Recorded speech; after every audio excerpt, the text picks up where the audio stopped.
राष्ट्रवादीच्या खासदार सुप्रिया सुळे यांची पत्रकार परिषद सुरू आहे। सरकारने काल एक निर्णय जाहीर केलाय की पोलिसांची कंत्राटी भरती केली जाणार आहे। कसं बघता, आधी नोकरी नंतर आता पोलीस? मी या ट्रिपल इंजिन खोके सरकारचा जाहीर निषेध करते की ज्या सरकारी हक्काच्या नोकऱ्या आहेत त्या कॉन्ट्रॅक्टवर जे देत आहेत याचा आम्ही पूर्ण विरोध करणार आणि होऊ देणार नाही, पहिला मुद्दा। दुसरा मुद्दा जो आणि महत्त्वाचा आहे आणि या सरकारने आणि मुख्यमंत्र्यांनी त्याचं उत्तर दिलं पाहिजे की जेव्हा ह्या सगळ्या नोकऱ्या जर सरकारी आणि पोलीसच्या नोकऱ्या या सगळ्या जर कंत्राटी होणार असतील तर आरक्षणाचं काय होणार? कारण का कॉन्ट्रॅक्टमध्ये आरक्षण राहणार नाही आणि जे कॉन्ट्रॅक्ट जातात ते सत्तेत असलेल्या भारतीय जनता पक्षाच्या आमदारांना जातात। याला सोप्या साध्या सर्वसामान्य माणसाच्या भाषेत भ्रष्टाचार म्हणतात। त्याच्यामुळे हा सगळा प्रोग्राम भ्रष्ट आहे, हा आरक्षणाच्या विरोधात आहे आणि ज्या नोकऱ्या परमनंट आहेत त्या ह्या कॉन्ट्रॅक्ट करण्याचं पाप हे महाराष्ट्राचं ट्रिपल इंजिन खोके सरकार करत आहे। त्याच्या विरोधात आम्ही निषेध करणार आणि वेळ पडली तर रस्त्यावर उतरून आम्ही त्याचा विरोध करणार।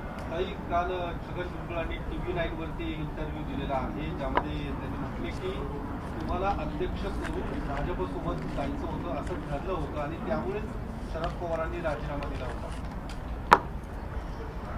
माननीय काल तुमच्या एका टीव्ही चॅनलवर श्री छगन भुजबळ यांनी अनेक प्रत्यारोप आणि आरोप केलेले। पहिली गोष्ट, त्यांनी दोन गोष्टी आपण सगळ्यांनी ह्या गोष्टी समजून घेतल्या पाहिजेत, कारण का तो इंटरव्ह्यू मी सविस्तर काल 9 वाजता एका चॅनलवर पाहिलेला आहे। पहिली गोष्ट त्यांनी कबुली केली की पहाटेचा शपथविधी आणि 2 जुलैचा शपथविधी हे दोन्ही शपथविधी आदरणीय पवार साहेबांना अंधारात ठेवून घेतलेले निर्णय आहेत, असं श्री छगन भुजबळ म्हणले। ते या बाबतीत जे स्पष्टीकरण त्यांनी दिलेलं आहे की पहाटेचा शपथविधी आणि 2 जुलैचा शपथविधी ह्या दोन्ही गोष्टी आदरणीय पवार साहेबांना न सांगता केलेल्या आहेत। त्याच्यामुळे अनेक वेळा ह्याच्याबद्दल तुमच्या मनामध्ये किंवा समाजामध्ये चर्चा होते। आज ह्या गोष्टी स्पष्ट झालेल्या आहेत, जे श्री छगन भुजबळांनीच सांगितलेलं आहे की या दोन्ही गोष्टी पवार साहेबांना माहिती नव्हत्या आणि त्यांना अंधारात ते पक्षाचे राष्ट्रीय अध्यक्ष असतानाही हे दोन्हीही निर्णय त्यांना अंधारात ठेवून घेतलेले आहेत, असं काल त्यांच्या इंटरव्ह्यूमध्ये सांगितलं। हा पहिला मुद्दा। दुसरा मुद्दा की आदरणीय पवार साहेबांची विचारधारा, त्या त्या सगळ्या इंटरव्ह्यूमध्ये ते सारखं म्हणत होते की अनेक वेळा आम्ही विनंती केली, चर्चा झाली, पण निर्णयावर कधीच आम्ही आलो नाही। किंतु परंतु याचा अर्थ हेच होतो याच्यातून की आदरणीय पवार साहेबांनी नेहमी त्यांच्या विचारधारेला कधीही सोडलं नाही आणि त्याच्याबद्दल ते कन्सिस्टंट राहिले की मी काँग्रेसचा विचार सोडणार नाही, हे त्या इंटरव्ह्यूतून होतं। तिसरी गोष्ट महत्त्वाची होती की त्यांनी आणखीन एक गोष्ट सांगितली की भारतीय जनता पक्षाची चर्चा झाली। आता मला भारतीय जनता पक्षाला एक प्रश्न विचारायचा आहे की एकीकडे तुम्ही NCPला नॅचरली करप्ट पार्टी म्हणत होता 2014, 17, 19, 21, 22, 23 पर्यंत। एकीकडे श्री भुजबळ म्हणतात की बॅक चॅनलवर सातत्याने राष्ट्रवादी काँग्रेस पक्षाची आणि भारतीय जनता पक्षाची चर्चा चालली होती, तर एकीकडे ना खाऊंगा ना खाने दूं म्हणणारा भारतीय जनता पक्ष राष्ट्रवादी काँग्रेस पक्षाला नॅचरली करप्ट पार्टी म्हणत होता। तर मग जर आम्ही करप्ट होतो तर मग भारतीय जनता पक्ष ही नेगोसिएशनला बसलीच कशी आमच्याबरोबर? तर मग इधर भारतीय जनता पक्ष सातत्याने खोटे आमच्यावर आरोप केले। जर आरोप खोटे होते तर भारतीय जनता पक्षाने राष्ट्रवादी काँग्रेस पक्षाची माफी मागितली पाहिजे की आम्ही सगळे जे आरोप केले हे खोटे होते आणि जर ते करप्शन त्यांना मान्य असेल तर म्हणा की आम्हाला सब खाएंगे और सबको खाने देंगे, ही आमची नीती आहे। ही नीती भारतीय जनता पक्षाने स्पष्ट केली। एकीकडे आम्हाला म्हणायचं आम्ही करप्ट आहोत आणि दुसरीकडे बॅक चॅनल नेगोसिएशन करायचं, हा दुतोंडीपणा नाही झाला भारतीय जनता पक्षाचा? याचं स्पष्टीकरण भारतीय जनता पक्षाने दिलं पाहिजे। त्याच्यानंतर आणि एक त्यांनी गोष्ट सांगितली ज्याचा उल्लेख तुम्ही केला, राजीनामा। आदरणीय पवार साहेबांनी राजीनामा जो दिला तो त्यांना द्यायचाच नव्हता. पण ह्या सगळ्यांचा जो आग्रह होता बीजेपी, तेव्हा आदरणीय पवारसाहेब दुखावले गेले आणि त्यांनी तो राजीनामा दिला. त्यांना अजिबात इच्छा नव्हती. नंतरचं सगळं तुम्हाला ते नाट्य वाटत असेल, आमच्यासाठी ते वास्तव होतं. आणि त्यानंतर महाराष्ट्राची जनता, महाराष्ट्राचा मीडिया असेल, राष्ट्रवादी काँग्रेस पक्ष कार्यकर्ते सहकारी असेल, त्यांनी आदरणीय पवारसाहेबांना विनंती केली आणि सांगितलं तुम्हालाच ही जबाबदारी घ्यावी लागेल. आणि त्यातून आणखीन एक मुद्दा स्पष्ट झाला. तिथेच त्याच व्यासपीठावर श्री छगन भुजबळ असं म्हणाले की कमिटी काही चालणार नाही, तुम्हालाच ही जबाबदारी घ्यावी लागेल. त्यांनीच आदरणीय पवारसाहेबांना आग्रह केला की तुम्हीच अध्यक्ष राहायला पाहिजे. आता ह्याच्यात आणखीन एक कॉन्ट्रडिक्शन येतं.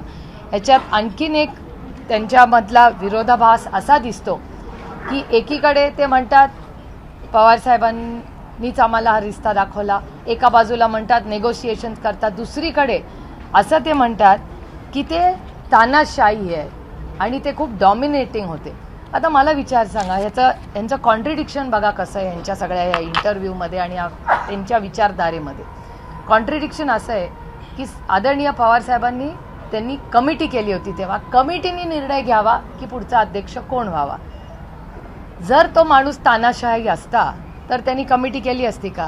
त्यांनी डायरेक्ट आदेश दिला असता की ही व्यक्ती होणार. आणि कमिटीला विरोध कोणी केला तर श्री छगन भुजबळांनी केला. त्यांच्या भाषणात जो ज्या चॅनलमध्ये दाखवला की कमिटी काय चालणार नाही, आम्हाला तुम्हीच पाहिजे. मग तानाशाह शरद पवार होते का हे सगळे होते? त्याच्यामुळे तानाशाह होते, पक्ष ते त्यांच्या पद्धतीने चालवत. त्यांना भारतीय आणि एक खूप महत्त्वाची गोष्ट, त्यांनी 4 वेळा, मी मोजलेली आहे म्हणून सांगते, 4 वेळा ते त्यांच्या इंटरव्ह्यूमध्ये असं म्हणाले की जेव्हा जेव्हा आम्ही साहेबांना भेटलो तेव्हा साहेब आम्हाला म्हणायचे मी येणार नाही, तुम्हाला जायचं असेल तर तुम्ही जाऊ शकता पण मी येणार नाही. पुन्हा पुन्हा तुम्ही तो इंटरव्ह्यू बघू शकता. सातत्याने पवार साहेब म्हणलेत की मी भारतीय जनता पक्षावर जाणार नाही, तुम्हाला जायचं असेल तर तुम्ही जाऊ शकता. हा ह्या सगळ्या स्टोरीचा बॅकग्राऊंड. त्याच्यामुळे संक्षेपमध्ये सांगते पुन्हा, इन शॉर्ट टू अँड, की पहाटेचा शपथविधी आणि 2 जुलैचा शपथविधी ह्या दोन्ही गोष्टी आदरणीय पवार साहेबांना माहिती नव्हत्या. त्यांना अंधारात ठेवून हे निर्णय घेतले. हे कालच्या इंटरव्ह्यूमध्ये स्पष्ट झालं. पवारसाहेब त्यांच्या आयडिओलॉजीशी पूर्ण निष्ठेने गेले 60 वर्ष वागले, ते इस्टॅब्लिश झालेलं आहे. त्याच्यानंतर भारतीय जनता पक्ष जे सातत्याने नॅचरल करप्ट पार्टी NCPला म्हणत होती, ती बॅक चॅनलनी सारखी राष्ट्रवादीशी बोलत होती. राजीनामा देताना आदरणीय पवार साहेबांनी सांगितलं की मी तुमच्याबरोबर येणार नाही, तुम्हाला जायचं असेल तर तुम्ही जाऊ शकता. त्याच्यानंतर शेवटचा मुद्दा जो तुम्ही विचारला की मला अध्यक्ष करणार होते का, हा प्रस्ताव होता का?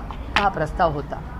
पण मला स्वतःला तो एवढ्यासाठीच अस्वस्थ करणारा होता कारण का त्याच्यात 3 गोष्टी होणार होत्या. एक तर आदरणीय पवार साहेबांची कधीही इच्छा नव्हती भारतीय जनता पक्षावर जायची आणि म्हणून ते त्यांच्या कालच्या त्यांच्या भाषणात आलेलं आहे भुजबळ साहेबांच्या, की ते सातत्याने म्हणायचे तुम्हाला जायचं असेल तर तुम्ही जा, मी तुमच्यावर येणार नाही. हे भुजबळ साहेब स्वतः काल बोललेले आहेत. पहिला मुद्दा.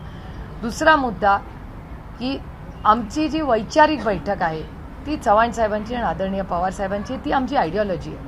त्याच्यात ते बसणारं नव्हतं, ते मला अस्वस्थ करणार होतं. आणि त्यानंतर मी जर अध्यक्ष झाले असते तर पहिला निर्णय कुठला असता तर तो भारतीय जनता पक्षावर जायचा होता. तो मला करणं अशक्य होतं. मी ना माझी आयडिओलॉजीशी ना माझ्या वडिलांशी कुणाशी कॉम्प्रोमाइज करणं मला अशक्य नव्हतं. I could have not lived with it. कशी राहणार मी त्यासोबत? ते मला अस्वस्थ करणार होतं. दुसऱ्या बाजूला, एका बाजूला सत्ता होती, सगळं होतं, आणि दुसऱ्या बाजूला, एका बाजूला संघर्ष होता. मी सत्तेपेक्षा संघर्षाचा मार्ग मी केला आणि त्यांनी मला ही ऑफर दिली होती. काल जे भुजबळ साहेब म्हणले होते खरं आहे, पण माझ्या आयडिओलॉजीशी, माझ्या वडिलांशी, माझ्या तत्वाशी मी पूर्ण ठाम राहिले आणि हाच आहे. आणि तुम्ही बघताय की त्यांचा सगळा इंटरव्ह्यू हा फक्त कॉन्ट्रडिक्शन्सनी भरलेला होता. म्हणजे मला असं वाटतं की त्यांनी सगळ्यांनी बसून ठरवलं पाहिजे एकदा की हा आग्रह पवार साहेबांचा होता का त्यांचा होता, हा निर्णय त्यांचा होता का पवार साहेबांचा होता, पवार साहेब हुकुमशाह आहेत का नाही. The whole interview is only contradictions. दुसरं एक की त्यांचा प्रस्ताव आपण फेटाळला केवळ भाजपसोबत जायचं नाही म्हणून, बरोबर नाही. प्लीज, काही गोष्टी अशा असतात की त्या इन कॉन्टेक्स्ट सांगायच्या असतात. आणि दुसरी एक मी गोष्ट तुम्हाला सांगते, हा खोटं खरा बोलण्याचा नाही. काही वयानंतर आपल्यावर जबाबदारी असतात. त्यांनी जसं फॅक्च्युअली सगळ्या गोष्टी सांगतात सगळ्या मीही बोलू शकते, पण आपल्यावर जेव्हा जबाबदाऱ्या असतात, काही गोष्टी असतात, काही गोष्टी इन पर्सन आणि प्रायव्हेट बोललेल्या जातात. त्याच्यात त्या कॉन्व्हर्सेशनमध्ये 2 लोक असतात. त्याच्यामुळे एकाने बाहेर बोलायचं ठरवलं म्हणून दुसऱ्यांनी त्याचं स्पष्टीकरण देणं हा आग्रह नसतो. त्याला प्रगल्भता म्हणतात, त्याला खोटं बोलणं म्हणत नाहीत एकतर. त्याच्यामुळे आणि काही गोष्टी ज्या एकत्र गेल्यात ह्याचा अर्थ मी काही लपवते तर नाही. आणि मला एक सवय आहे जी मी तुम्हाला सांगते की मी रोज एक डायरी लिहिते आणि ही मला लहान असल्यापासून सवय की दिवसभर ज्या गोष्टी माझ्या आयुष्यात होतात ना त्या मी एका डायरीमध्ये लिहिते. त्याच्यामुळे मी प्रत्येक गोष्ट काल जी इंटरव्ह्यूमध्ये होती ती मी का पॉईंट फॉर्ममध्ये आणली, कारण का माझ्या डायरीमध्ये ती मॅच होत होती. ते कुठल्या मीटिंगबद्दल बोलले, कोण काय बोललं, आणि हे मी काही थिअरी म्हणून लिहित नाही, इट्स माय हॅबिट. माझा नवरा पण मला काय जर बोलला असेल तर मी तिथे लिहून ठेवते, आज Siddhanand said this, I wonder why he said this. कारण का आज रेवती विजय सिद्धानंद आणि मी जेवायला गेलो होतो, we had a great time. विजयचा करिअरचा ह्या सगळ्या गोष्टी ही मला लहानपणापासून सवय की आपण त्याच्यामुळे तुम्ही मला जर विचारलं की 2 जुलैच्या शपथविधीच्या आधी रात्री काय चर्चा झाली ती माझ्याकडे माझ्या डायरीत लिहिलेली आहे. त्याच्यामुळे कॉन्ट्रडिक्शन्स की मला आठवत नाही वगैरे असं काही होत नाही. My diary has a great reference point. Diary बाहेर आली तर भरपूर स्फोट होतील. स्फोट व्हायचा विषयच नाही. डायरी कधी बाहेर येणारच नाही. तेवढी विचाराची प्रगल्भता आणि माझ्या आयुष्यात असं काही नाहीच जे त्याच्यातून स्फोट होईल. I am a very boring life. समोरचं जे दावा करतात ते सगळं बाहेर येईल ना. ज्याबाबत भुजबळ आता हे सगळं बोलत आहेत, मात्र यापूर्वी अजितदादा सुद्धा हेच मुद्दे बोलत होते की भाजपसोबत आमची चर्चा झालेली आहे यापूर्वी सुद्धा, आणि ते तो शब्द कुठेतरी पाळला गेला नाही, आणि त्यामुळे मी शब्द पाळायचा विषयच येत नाही ना. आदरणीय पवार साहेबांनी काय सांगितलंय की हेच भुजबळ साहेबांचे शब्द आहेत की तुम्ही जाऊ शकता, मी येणार नाही. It's simple. मी येणार नाही म्हणजे आयडिओलॉजीशी कोण लॉयल राहिलंय 60 वर्ष? Sharad Pawar. He is consistent about it की मी येणार नाही. तुम्हाला जायचं असेल तुम्ही जाऊ शकता, मी येणार नाही. आणि कालच भुजबळ साहेबच स्वतः म्हणले की दोन्ही शपथविधी जे झाले ते आदरणीय पवार साहेबांना अंधारात ठेवून झाले. मी म्हणत नाही, छगन भुजबळच म्हणतायत. आम्ही जेव्हा तुम्हाला सगळ्यांना सांगत होतो की आम्हाला माहिती नव्हतं, कोणी आमच्यावर विश्वास ठेवत नव्हतं की ह्यांना कसं माहिती नाही. झालं ना, दूध का दूध, पाणी का पाणी. It's in front of you. Sharad Pawar ज्यावेळी असं म्हटले होते की छगन भुजबळांना तिकीट देऊन मी चूक केलेली आहे, त्याला प्रत्युत्तर म्हणून काल छगन भुजबळ म्हटले की मी तुमची साथ देऊन मग मी चूक केली का? ठीक आहे, तो त्यांचा अधिकार आहे. लोकशाही आहे, त्यांना अधिकार आहे ते बोलायचा. त्याच्यात गैर काय? 2014ला तुम्ही भाजपला पाठिंबा देण्याचा सातत्याने दाखला सुनील तटकरे यांच्याकडनं दिला जातो, तो का दिला? मग आम्ही गेली ती चूक आहे का? एक तर जी व्यक्ती ना ज्यांनी सगळ्यात या देशातला सगळ्यात मोठा निर्णय हा पार्लमेंटमध्ये होणार. माझ्यासाठी पार्लमेंट ह्या सगळ्यात मोठं मंदिर आहे न्यायाचं. माझ्यासाठी पार्लमेंटमध्ये सगळ्यात मोठा निर्णय झाला होता महिला आरक्षणाचा. ज्या व्यक्तीने एवढं मोठं विधेयक पास होतं, या राज्यातल्या देशातल्या प्रत्येक महिलेला न्याय मिळणार होता लोकसभा आणि विधानसभेमध्ये, त्या मतदानाच्या ऐवजी एका उद्योगपतीच्या घरी जाणं त्यांनी प्रिफर केलं. असल्या व्यक्तीबद्दल मी बोलणार नाही. ताई, पुण्यात ड्रग्स प्रकरण गाजते. अनेक शिंदे गटाच्या मंत्र्यांची नावं समोर येत आहेत. पोलीस कारवाई केली जात नाहीये. गृहमंत्री आहेत वरती काय बोलत नाहीये. अरे, चौकशी समिती नेमली आहे, त्यातही सगळे आरोग्य विभागातले 4 जण आहेत. मग ही चौकशी निपक्षपाती होईल का हाही प्रश्न आहे. कारण ससून सारख्या रुग्णालयातनं इतकं मोठं रॅकेट चालवणं जाणं ही छोटी गोष्ट नाहीये. ह्या राज्याचे गृहमंत्री ह्याच्याबद्दल अजून काय वेगळं काय बोलायची गरज आहे का? ते आले की इथे क्राईम वाढतो. त्याच्यामुळे ह्या गृहमंत्र्यांकडून काय अपेक्षा करणार? मी तर त्यांचा राजीनामा मागून मागून थकले. कारण का हे नॉन सिरियस गृहमंत्री आहेत. घरं फोडा, हे पक्ष फोडा, ह्याच्यात ते इतके व्यस्त असतात की त्यांना गृहमंत्रालयासाठी वेळच नसतो. कधी चालवणार मंत्रालय? 6 मंत्रालयात वाटतं त्यांच्याकडे. किती कामं आहेत त्यांच्याकडे, पण बाकीचे नको ते कामं करण्यात इतके व्यस्त आहेत की त्यांना महाराष्ट्राची सेवा करण्यासाठी वेळच नाही काम करायला. आणि इज अ कम्प्लीट फेलियर. गृह मंत्रालय, जालन्याला झालेली घटना, अमानुषपणे त्यांनी ज्या पद्धतीने महिलांना आणि मुलांना मारलं, ती काय चांगली घटना होती? 19,000 मुली मिसिंग आहेत महाराष्ट्रात पहिल्या 4 महिन्यामध्ये. त्यानंतर ससूनची घटना, ड्रग्सची घटना. कोण आहे जबाबदार याला? हे ट्रिपल इंजिन खोके सरकार आहे त्याला. आणि गृहमंत्रालय बक स्टॉप्स देअर. काल हेरम कुलकर्णींवर जो हल्ला झाला, कोण आहे त्यांना जबाबदार? त्याचा फॉलोअप तरी घेतला का गृहमंत्र्यांनी? मुख्यमंत्र्यांनी हेरम कुलकर्णींना फोन केला, गृहमंत्र्यांनी केला? रॉड घातलाय त्या हेरम कुलकर्णीच्या डोक्यामध्ये नाशिकला, आपलं नगरला, आणि दुपारी उन्हामध्ये. म्हणजे असं काही नाही की अंधार नाही आहे, लाईट नाही, सगळी कॅमेरामध्ये तुमच्याच चॅनल्सवर दाखवलं ना कसा हल्ला केला. मग हेरम कुलकर्णी जो माणूस दारूच्या विरोधात लढतो, शिक्षणासाठी लढतो, गुटख्याच्या विरोधात लढतो, त्याच्यावर अटॅक होणार आहे महाराष्ट्रामध्ये? हा छत्रपतींचा आणि शाहू फुले आंबेडकरांचा महाराष्ट्र आहे यांचा.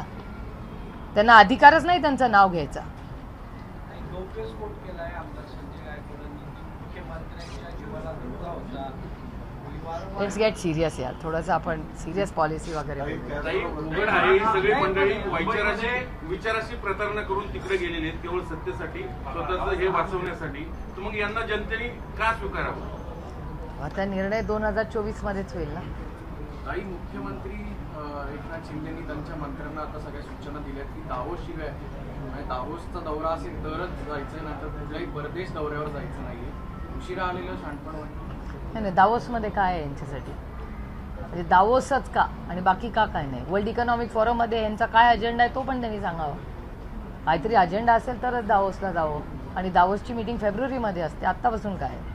आणि अजेंडा तर येऊ दे दावोसचा, कोणाला भेटणार आहेत, काय भेटणार आहे ते मला कळलं पाहिजे ना. आता बर्फात खेळायला जायला नाही चले. आता मराठा मोर्चा, मुंबईत मराठा मोर्चा सुरू आहे आंदोलनासंदर्भात. जरांगे पाटलांना अडवलाय तो. जरांगे पाटलांचा अल्टिमेटम पण 14 तारखेला संपतोय. सरकारने फक्त हे आश्वासन दिले. मराठा, धनगर, लिंगायत आणि मुस्लिम या चारही समाजाच्या अनेक वर्षाच्या मागण्या आहेत.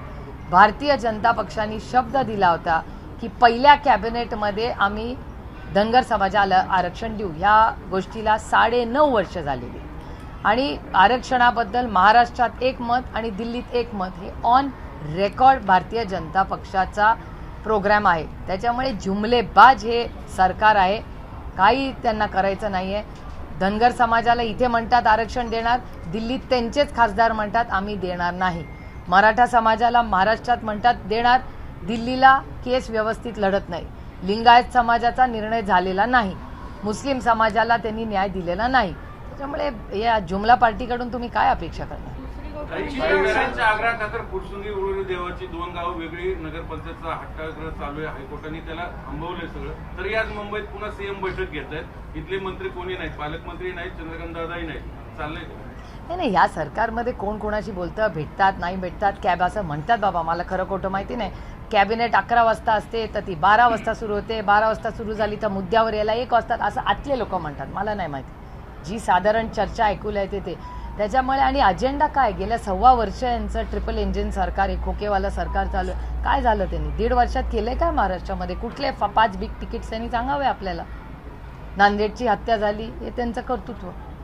2 गावाची तुमची काय भूमिका आहे म्हणून? नाही, आमची भूमिका आहे की ती गावं कॉर्पोरेशनमध्येच असली पाहिजेत. तिथले स्थानिक आमदार, तिथले सगळे रहिवासी आणि तिथली जी लोकल लिडरशिप आणि आमदार, ह्या सगळ्यांनी मिळून तो अतिशय चांगला निर्णय, कॉर्पोरेशनमध्ये तो निधी जास्ती आला असता. पण आज नक्की ठेवायचं आहे नाही ठेवायचं इतकं कन्फ्युजिंग आहे. परस्पर मीटिंग घेतात ना आमदारांना, आम्हाला कुणालाच काही इन्फॉर्म. आमचं म्हणणं आहे की तुम्ही मायबाप सरकार आहात, पण आम्हाला सांगा तरी, आम्ही लोकप्रतिनिधी आहोत तिथलं, आमच्या सूचना तर द्या. ही दडपशाही नाही तर काय चाललंय महाराष्ट्रामध्ये? वारंवार तुमच्या महाराष्ट्र दौऱ्यावरती टीका करत असतात. चित्रा वाघांकडून जास्त टीका आता तुमच्यावरती सुरू झाली. माझ्या वाचण्यात अनफॉर्च्युनेटली आलेलं नाही, त्याच्यामुळे मला माहिती नाही. ताई आधी करत नव्हते, आता महाराष्ट्र दौरा करायला. मला याची माहिती नाही. बारामती मिशन पुन्हा एकदा भाजपकडून सुरू झाल्याचं दिसतंय, कारण चंद्रशेखर बावनकुळे पुन्हा एकदा दौरा करतायत बारामती. आज पुन्हा एकदा त्यांनी वक्तव्य केलं की बारामती लोकसभा म्हणजे आम्ही जिंकणारच, 51% मतदान हे आमच्या बाजूने आहे. म्हणजे अर्थात तुम्हाला एक अल्टिमेटम ते अशा पद्धतीने देत आहे. मान्य नाही, लोकशाही आहे. लोकशाहीमध्ये अर्थातच प्रत्येक पक्ष जो तो लढण्यासाठी आणि जिंकण्यासाठीच उतरतो, त्याच्यात गैर काय? पण तुम्हाला टार्गेट केलं जातं असं वाटतं का?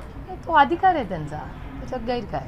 लोकशाही आहे, चालतं आहे. भुजबळांच्या बाबतीचा एक खुलासा राहिलेला प्लीज, आहे. तो विचारा ना. 2014 मध्ये शरद पवारांनी आणि भाजपने शिवसेनेसोबत भाजपने युती जोडली आणि पवारांनी 2014 2014च्या विधानसभा निवडणुकीत आणि त्यानंतर लगेच शरद पवारांनी भाजपला पाठिंबा जाहीर केला होता. 8 महिन्यानंतर एकत्र यायचं होतं असंही ठरलं होतं, भाजपसोबत एकत्र यायचं. त्या कॉन्टेक्स्टमध्ये ते बऱ्याच वेळा असं सांगतात त्यांच्या पूर्ण इंटरव्ह्यूमध्ये की या मीटिंगमध्ये मी नव्हतो पण मी ऐकलंय, मी नव्हतो मग मी ऐकलंय. पण आता मी नव्हतो मी ऐकलंय याचं स्पष्टीकरण कसं करतात? आणि मला असं वाटतं की ह्या सगळ्या ज्या कॉन्टेक्स्ट आहेत त्याच्यातला क्रक्स असा आहे की तुम्ही स्वतःला एवढं डिफेंड का करताय? तुम्ही एखादा निर्णय घेतलाय त्याच्यावर ठाम राहा ना.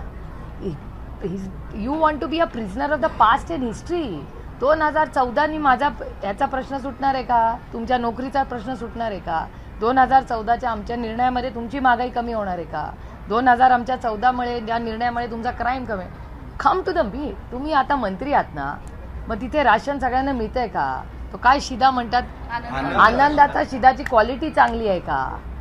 सगळे राशनच्या दुकानामध्ये व्यवस्थित अन्न मिळते का ते सांगा ना. मुद्द्यावर या ना. Prisoner of the history and past. आणि ठीक आहे, पाच जर बसायचं असेल आणि तारखात काढायची असेल तर त्यांना जिथे असेल तिथे मला भेटायची तयारी आहे. आणि माझी कायडी डायरिया एवढ्या घेऊन येईन मी 14 बसून. माझ्याकडे लिहिलेलं आहेच सगळं. आणि माझ्या गोष्टी ज्या IQ आहे त्याच्यावर मी भरोसा ठेवत नाही. जे मला माहिती आहे, मी जिथे होते त्या मी गोष्टी सांगू शकते. IQ इतकी हलकेकांची मी नाही की कोणी काही सांगितलं आणि विश्वास ठेवला. संगणमताने युती तोडली असं म्हणलं. काय संगणमताने युती आणि आघाडी तोडली असं ते म्हणतायत. मला I have no access to that information. आणि मला एक करा, म्हणजे काय पवारसाहेब सगळे पक्ष पवारसाहेबच चालवतात? मग भारतीय जनता पक्ष पण शरद पवार चालवतात, राष्ट्रवादी पण चालवतात, काँग्रेस पण चालवतात, सगळे पक्ष एकच चालवतात माणूस. दॅट्स रिअली कॉम्प्लिमेंटरी टू हिम.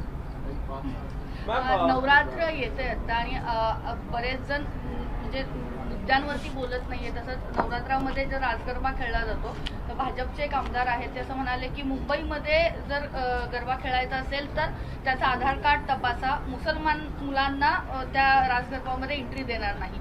तर या गोष्टी सुद्धा वाढल्या जात आहेत की त्याचे इश्यूज केले जात आहेत आणि त्याच्यावरून वाद निर्माण केला जातो. नाही, हे सगळं पाप हे या ट्रिपल इंजिन खोके सरकारचं आहे. त्यांना एकतर ही पोलीस स्टेट आहे का? Is it a police state? गृह मंत्रालय हेच म्हणतात ना, ससून आणि ड्रग्समध्ये त्यांना वेळ नाही, पण हे आधार कार्ड चेक करणं आहे. कारण का त्यांना पोलीस स्टेट करायचे. कोण कुठे जातं, काय करतं, काय खातं, काय पितं, कुठे, हे नको त्यांचं त्यांना माहिती पाहिजे. पण त्यांना ससूनमध्ये जे ड्रग्सचं होत आहेत त्याच्यात त्यांना इंटरेस्ट नाही आहे. त्यांना मेन क्राईममध्ये मुली पळवल्या जातात त्याच्यात त्यांना इंटरेस्ट नाही आहे. अमानुषपणे जालन्याला जी घटना झाली, लोकांची डोकी फोडली, त्याच्यात त्यांना इंटरेस्ट नाही आहे.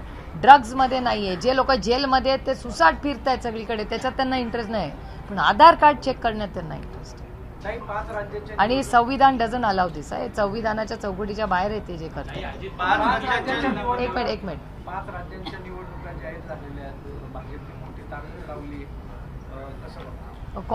लोकशाही आहे. काँग्रेस विरुद्ध भारतीय जनता पक्ष ताकदीने सगळे उतरले. त्याच्यात काय लोकशाही? BRSला बारामतीत उमेदवार भेटलाय. अच्छा, अशी चर्चा आहे. BRS पण बारामती. लोकशाही आहे. असं कसं? Everybody has a right. लोकशाहीत सगळ्यांनी लढलं पाहिजे आणि उलट तुम्ही त्याला प्रोत्साहन केलं पाहिजे की लोकशाही आहे. अयोध्येमध्ये जसा राम मंदिराचा आय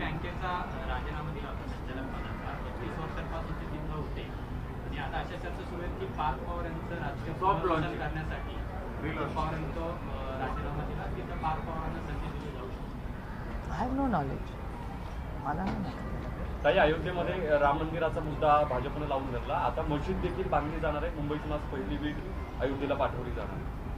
नाही, हे बघा, परत महागाई, बेरोजगारी, भ्रष्टाचार या सगळ्यापासून डिफ्लेक्शन. आणि मी भ्रष्टाचार का म्हणते? कारण का भारतीय जनता पार्टीचं आता आत्या म्हणून नामकरण आपल्याला करावं लागणार आहे मला. कारण का उद्धवजी त्यांना भ्रष्ट जनता पार्टी, मी पुढे जाऊन उद्धवजींच्या परवानगीने, म्हणजे ते मोठे भाऊ आहेत म्हणून आणि एक आत्या म्हणून त्या BJPचं नाव मी बदलणार आहे आता, की ती भ्रष्ट जनता पार्टी नाही, भ्रष्ट जुमला पार्टी म्हणजे BJP. ते भ्रष्ट आहेत का? तर आहेत. आणि याचं कारण असं, मी तुम्हाला 2 उदाहरणं देऊ शकते. त्याची 2 गोष्टी आहेत भ्रष्टाचाराच्या बाबतीत. की समरजित गाडगे कोल्हापूरचे, समरजित गाडगेंनी एक आरोप केला होता आणि तो आरोप तुमच्याच चॅनलवर मी पाहिला होता. आणि मी समरजित गाडगे जवाब दो विचारते डायरेक्टली त्यांना बोलून आणि त्यांचं नाव यासाठी घेऊन, कारण का त्यांनीच भ्रष्टाचार केलेला मी टीव्हीवर पाहिलेला आहे. आणि लोकप्रतिनिधी म्हणून नाही पण महाराष्ट्राची एक नागरिक म्हणून समरजित गाडगेंना विचारते की तुम्ही एक आरोप भ्रष्टाचाराचा केला होता. ती व्यक्ती आता तुमची पालकमंत्री आहे. तर मग तुम्ही केलेले आरोप खोटे होते का? जर खोटे असतील तर तुम्ही ज्या पक्षात म्हणजे भ्रष्ट जुमला party Bharatiya Janata party BJP मध्ये काम करता, तर भारतीय जनता पक्षाने राष्ट्रवादी काँग्रेस पक्षाचा त्यांनी माफी मागितली पाहिजे की हो आम्ही ज्या कुटुंबावर आरोप केले, त्यांच्या घरी ED पाठवली, CBI पाठवलं, इन्कम टॅक्स पाठवलं, त्यांच्या बायकोला छळलं, नातवंडांना छळलं, ही आमची चूक होती, आम्हाला माफी द्या. आणि समजा ते आरोप खरे असतील तर take its to its logical end. पहिला मुद्दा. दुसरा मुद्दा, तुमच्याच चॅनलवर मी पाहिलं त्या अंजली दमानिया, 1 आठवड्यापूर्वी अंजली दमानिया तुमच्या चॅनलवर होत्या आणि त्या असं म्हणल्या तर कुठला तरी GR आहे. आता तो GR इम्प्लिमेंट झाला का नाही याचं उत्तर भारतीय जनता पक्षाने दिलं पाहिजे. त्यांनी त्याही मध्ये आरोप केलेले.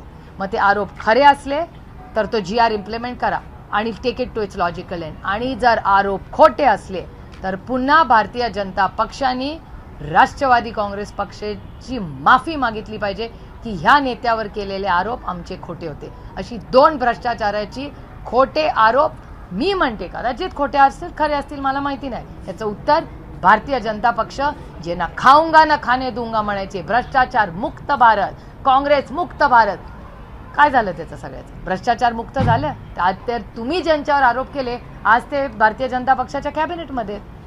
तर मग जर भारतीय जनता पक्ष असं खोटं बोलत असेल तर पुढच्या वेळेस आरोप करतील तेव्हा सगळे सांभाळून राहा. कुणाचेच नाही आणि भरोशाचे नाही.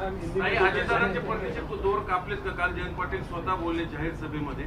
मला असं वाटतं प्रत्येकाने आपला आपला निर्णय घेतलाय, प्रत्येकाने आपापल्या रस्त्यावर ते गेलेले आहेत. Live and let live. आता प्रत्येकाने त्यांचा निर्णय घेतलाय, आमच्या त्यांना शुभेच्छा आहेत.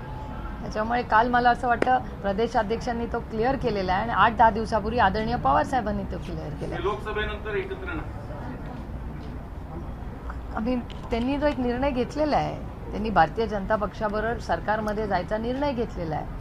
त्याच्यामुळे it's not up for discussion. सर्वेमध्ये असं दिसतंय की शिंदे सोबत गेले भाजपच्या किंवा अजित पवारांचा गट गेला तरी त्यांना फारसा फायदा होत नाही, तोटा होतो. जर अशा वेळी पुन्हा अजित पवार निर्णय घेण्याचा एक तर ती सर्वेची गोड बातमी दिल्याबद्दल तुमच्या तोंडात बारामतीची साखर पडो, पहिला मुद्दा. आणि दुसरी गोष्ट, मला असं वाटतं की इलेक्शन हारणं जे काय तत्वाचं काहीतरी असतं की नाही, आपण काही कशासाठी लढतो, का लढतो आणि राज्य आणि देश हा काही विषय आहे का नाही. आज ज्या पद्धतीने तुम्ही मला पहिला प्रश्न विचारला की पोलिसांच्या भरतीमध्ये कॉन्ट्रॅक्टर, हा किती गंभीर विषय आहे. काय सगळं आम्ही स्वतःच्या स्वार्थ, आम्ही लोकप्रतिनिधी आहोत, वी आर पॉलिसी मेकर्स. आम्ही पॉलिसीसाठी आलोय. EC मध्ये जा, सुप्रीम कोर्टात जा, ह्याच्यासाठी मी नाही इलेक्शन लढले. मी इलेक्शन माझ्या या लोकसभा मतदारसंघात एक चांगला बदल घडवण्यासाठी आले. त्याच्यासाठी आम्ही निवडून येतो आणि त्याच्यासाठी तुमची या मायबाप जनतेची सेवा करण्यासाठी आम्ही निवडून येतो. तुमच्या आयुष्यात सहकार्य करून तुमच्या आयुष्यात चांगला बदल घडवण्यासाठी आम्ही सत्तेत येतो. सत्ता हे साधन आहे तुमच्या आयुष्यात एक चांगला बदल घडण्यासाठी, पण आजकाल त्याचा चुकीचाच अर्थ काढतो जातो. एक दुर्दैव आहे. 5 राज्यों में जो चुनाव घोषित हुए हैं, मराठी झालं सगळं. तो उसमें जो मेजर फाइट है वो राष्ट्रीय पार्टियों में ही है, BJP और कांग्रेस. इंडिया अलायंस अभी भी बना है. Does India alliance has a role to play in this? Of course, India Alliance will have. We will, with full force, stand by the Congress and whoever is fighting those elections in all the 5 states. The BJP calls it that they will win with a 5-0 score. You know, confidence is always a good thing. Overconfidence is life is dangerous, is what my mother tells me. Ma'am, एक और घटना बक्सर में हुई है, railway derailment हुआ है. कल आप काफी वोकल रही है रेलवे. नहीं, रेलवे में safety is not this governments priority. आपको सबको याद होगा जब उड़ीसा और वेस्ट बंगाल की बॉर्डर पे, आपको याद होगा कितनी बड़ी घटना हुई थी, कितने लोग वहाँ मरे थे. उसके बाद तो किसी को याद भी नहीं है कि नंबर क्या हुआ है. Government did not tell us the official number. और ये जो वंदे भारत ट्रेन की जा रही है, ये सब हो रहा है at what cost, at whose cost. Garib Rath तो नहीं बढ़ रहे. मेरे निर्वाचन क्षेत्र की मैं आपको बात बताऊं, जेजुरी स्टेशन हो, नीरा स्टेशन हो, दौंड स्टेशन हो, बिगवंट स्टेशन हो, कितने स्टेशन में आपको बताओ, जब कांग्रेस की सरकार थी हमारे यहाँ 150-200 ट्रेन रुकती थी. अब ये नई ये जो सरकार केंद्र में आई है उसका 50% कम किया है. तो ये ट्रेन गरीब जो है, शोषित है, पीड़ित है, वंचित है, उसके लिए ट्रेन है ही नहीं. ये सिर्फ बड़े लोगों के लिए ट्रेन है. वो वंदे भारत निकलती है यहाँ से और किसी बड़े शहर में रुकती है. जो बीच में का किसान है, जो बच्चा है, जो छोटा बिजनेस करने वाला है, जो महिला है उसके लिए तो ट्रेन रुकती भी नहीं है, तो क्या फायदा हुआ? गरीब को तो कुछ नहीं मिला। मुंबईमध्ये मैम अगला विषय फॉरेन पॉलिसीज को लेकर है। Central government is extended support to Israel, but Congress is saying that they are talking about the rights of Palestine and जो पॉलिसी कांग्रेस और बीजेपी की, जो अटल जी की भी थी, इंदिरा जी की थी, तब से एक लाइन पे इंडिया भारत की एक लाइन रही है। इससे अलग लाइन अभी ले रही है।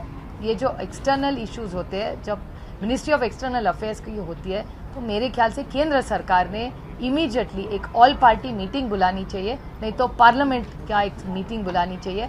World is at war right now, तो ये थोड़ा सीरियसली यूनिलैटरल डिसीजन लेने से ऑल पार्टी, नहीं तो सारे देश में जो वरिष्ठ नेता है उनको बुला लीजिए। और भारत देश की जो पॉलिसी है, जब देश का सवाल होता है और दूसरे विदेशों के साथ चर्चा होती है, तब देश पहले होता है, उसके बाद हमारी पार्टी आती है। तो देश का जब हिसाब होगा, तब इस जो एक्सटर्नल अफेयर्स मंत्रालय है, और मैं प्रधानमंत्री से विनती करूंगी कि आप एक ऑल पार्टी मीटिंग अर्जेंटली बुलाइए और सबसे बात करिए। काही मुंबईमध्ये मराठी माणसाला घरं नाकारल्याच्या घटना सातत्याने समोर येतात, आताही घडल्यात। आता त्या पार्श्वभूमीवर एक मागणी समोर आली की मराठी माणसांना तिथं 50% घरं द्यावीत आणि मांसाहाराला जी बंदी केली जाते काही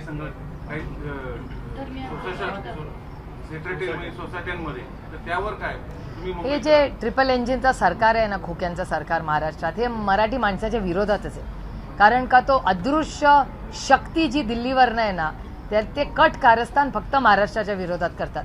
मग पक्ष फोडतात, घरं फोडतात, स्वतःचे पण 2 नेते जे मुंबईत एक राहतात, दिल्लीत राहतात, त्यांना डिमोशन देतात। त्याच्यामुळे ते मराठी माणसाचा द्वेषच करतात, ही अदृश्य शक्ती।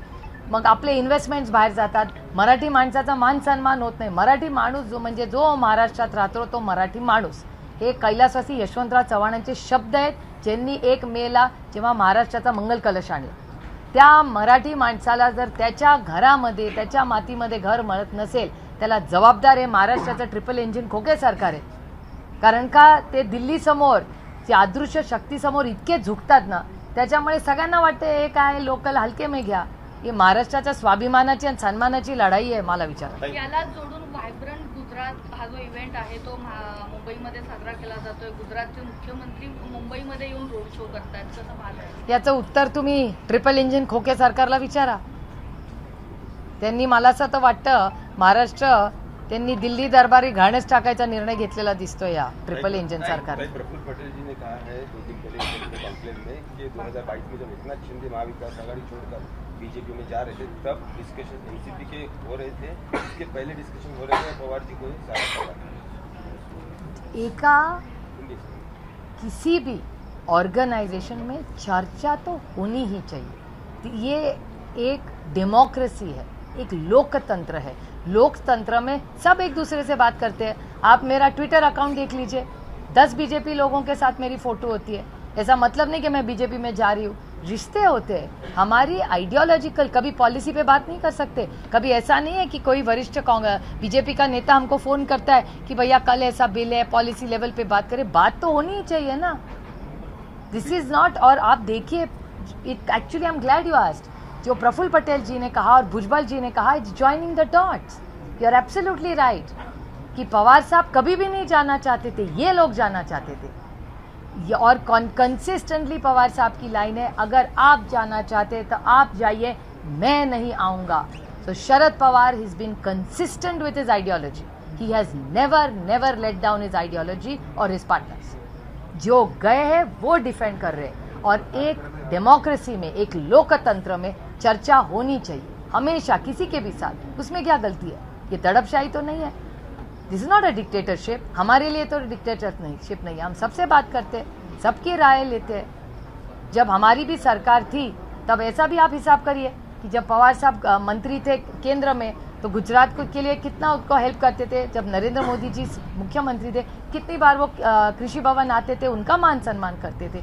कि वो, उनकी दोस्ती सिर्फ नहीं थी, वो देश का सवाल था, वो बीजेपी और कांग्रेस का सवाल नहीं था, वो देश के किसानों का सवाल था। इसलिए ये 2 वरिष्ठ नेता मिलते थे। इसमें कौन सी राजनीति?